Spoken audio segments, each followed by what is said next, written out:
دوستو، آج میرا دل بہت اداس ہے اور میں آپ لوگوں کو اپنی آپ بیتی بتانا چاہتی ہوں۔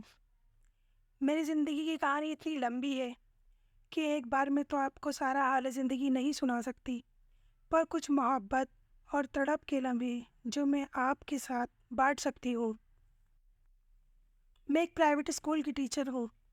آج میرا من نہیں تھا تو میں نے اسکول کی چھٹی کر لی اور آج میری 10 سال کی بیٹی کا برتھ ڈے بھی تھا۔ میرا دل عجیب سا ہو رہا تھا۔ میں نے سوچا گھر کی صفائی کر دی جائے، وقت کٹ جائے گا۔ آج میں نے اپنے پرانے صندوق میں سامان ترتیب سے رکھنے کی سوچی اور میں اپنے صندوق کا سامان ترتیب سے رکھنے بیٹھ گئی اور میرے ہاتھوں میں میرے شوہر کے گریٹنگ کارڈ جو انہوں نے مجھے محبت میں دیے تھے وہ میرے ہاتھ لگ گئے۔ میں انہیں دیکھ کر دھیرے دل میں مسکرائی اور انہیں پڑھنے لگی۔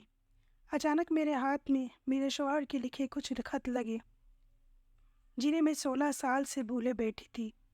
جانتے ہو اس میں کیا لکھا تھا؟ اس میں لکھا تھا، صبیہ، مجھے نہیں پتا کہ مجھے کیا ہو رہا ہے۔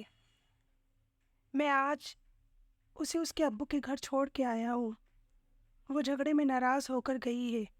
میں نے کبھی نہیں سوچا تھا کہ میں صبیہ سے اتنی محبت کرنے لگوں گا، مجھے صبیہ سے اتنی محبت ہو جائے گی۔ میں جیسے ہی اپنے کمرے میں آیا ایک خالی پن تھا۔ میں نے سوچا تھوڑی دیر لیٹ جاؤں اور آرام کر لوں۔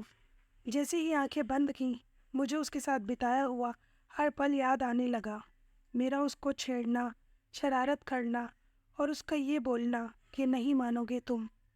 وہ کیوں ناراض ہو گئی؟ اس لیے میری کیا خطا تھی؟ گھر والوں سے جو بات ہوئی اس میں وہ مجھے کیوں چھوڑ گئی؟ آج میرا دل بے چین ہے۔ میں کھانا کھانے بیٹھا، مجھ سے کھایا نہیں گیا۔ سب ٹی وی دیکھنے میں مصروف تھے پر میرا دل گھبرا رہا تھا۔ مجھے کہیں سکون نہیں تھا اور دوسرے پنے پر لکھا تھا کہ آج اسے 10 دن ہو گئے۔ کیوں اسے میری طرح تڑپ نہیں ہو رہی؟ اگر اسے بھی مجھ سے محبت ہوتی تو وہ ایک کال کر لیتی۔ یہ تڑپ صرف ندیم کو ہی کیوں ہے؟ اس طرح ہر پنے کو میں پلٹ رہی تھی اور آنکھ سے آنسو چل رہے تھے۔ ہر صفحہ میری روح تڑپا رہا تھا۔ یہ سب میں نے پہلے بھی پڑھا تھا جب میں گھر سے لوٹ کر آئی تھی۔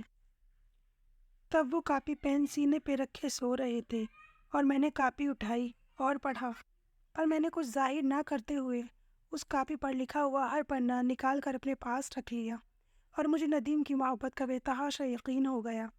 اس وقت میں صرف ایک بیٹے کی ماں تھی جو کہ 6 مہینے کا تھا۔ نہ ندیم نے کبھی ذکر کیا، نہ میں نے بتایا کہ میں نے وہ سب کچھ پڑھ لیا ہے۔ زندگی گزرتی گئی، محبتیں، مصیبتیں، زندگی میں سب کچھ ہوا، پر ایک سکون تھا۔ غریبی کے اس عالم میں بھی محبت میرے ساتھ تھی۔ مجھے کبھی خواہش نہیں ہوئی کہ میں فرمائشیں کروں۔ میرے شوہر میرے سب کچھ تھے۔ آج میری شادی کو 16 سال ہو گئے اور میرا بیٹا 15 سال کا ہے۔ میری آنکھوں سے آنسو رکنے کا نام نہیں لے رہے تھے۔ دل کر رہا تھا کہ چیخ چیخ کر رو لوں۔ میرے شوہر کا انتقال ہوئے 1.5 سال ہو چکا تھا اور میں اپنا غم اپنے سینے میں دفن کیے بیٹھی تھی۔ کس سے شکوہ یا شکایت کرتی؟ ماں باپ بھی تو دنیا میں نہیں تھے جن سے دل کا حال کہا جا سکتا تھا۔ بچے نادان ہیں، پر بہت وقت بعد آج بڑی شدت سے مجھے پھر ندیم کی یاد آئی۔ میری بیٹی نے مجھے روتا ہوا دیکھا، تسلی دیتے ہوئے اس نے آنسو پوچھے، پر وہ بچی ہے۔ میری روح تڑپ رہی تھی کہ کاش ندیم سامنے ہوتے۔ بس دل اللہ سے یہی دعا کرتا ہے کہ اللہ میرے شوہر کی مغفرت فرما دے۔ میں ایک ماں ہوں، ایک بیوی تھی، ایک بیٹی تھی اور اب میں ماں کے ساتھ ساتھ ایک باپ بھی ہوں۔ میرا بیٹا میرے شوہر کی ٹرو کاپی ہے، پر بہت نادان ہے، ناسمجھ ہے۔